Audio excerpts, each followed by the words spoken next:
ایک روز قاضی کی عدالت میں کسی علمی مسئلہ پر گفتگو ہو رہی تھی۔ ایک مفلوق الحال درویش اس عدالت میں داخل ہوا کہ معمولی حیثیت کا اندازہ لگایا اور اسے وہاں سے اٹھا کر جوتیوں والی جگہ پر جا کر بٹھا دیا۔ وہ درویش اس رویے سے دل برداشتہ ہوا لیکن خاموش رہا۔ اس وقت جس علمی مسئلہ پر گفتگو ہو رہی تھی کوئی بھی اس کا مناسب حل نہ بتا سکا، سب اس کا حل بتانے سے عاجز رہے۔ پھر ایک وقت آیا کہ سارے احباب غصے سے بھڑ گئے اور ایک دوسرے کو لاجواب کرنے کی کوشش کرنے لگے، یہاں تک کہ ان کی گردنوں کی رگیں پھولنے لگیں اور منہ سے جھاگ نکلنے لگی۔ وہ درویش اس دوران ان کی خاموشی سے گفتگو سنتا رہا، اپنی جگہ پر بیٹھا رہا۔ پھر بلند آواز سے بولا کہ کیا میں تمہارے مسئلے کا حل بتاؤں؟ تو قاضی نے اس درویش کو اجازت دی کہ اس مسئلے کا حل بتایا جائے۔ اس درویش نے دلائل کے ساتھ اس علمی مسئلہ کو بیان کر دیا۔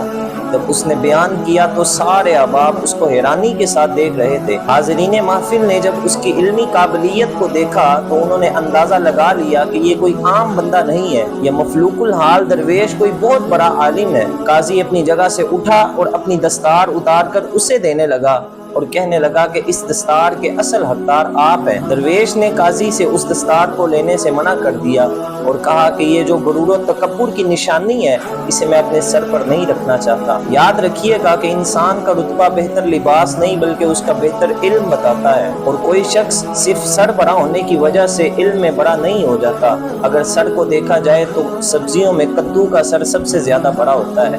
تو خلاصہ کلام یہ ہے کہ وہ جو درویش تھا، مفلوق الحال درویش، وہ حضرت شیخ سعدی شیرازی رحمۃ اللہ علیہ آپ تھے۔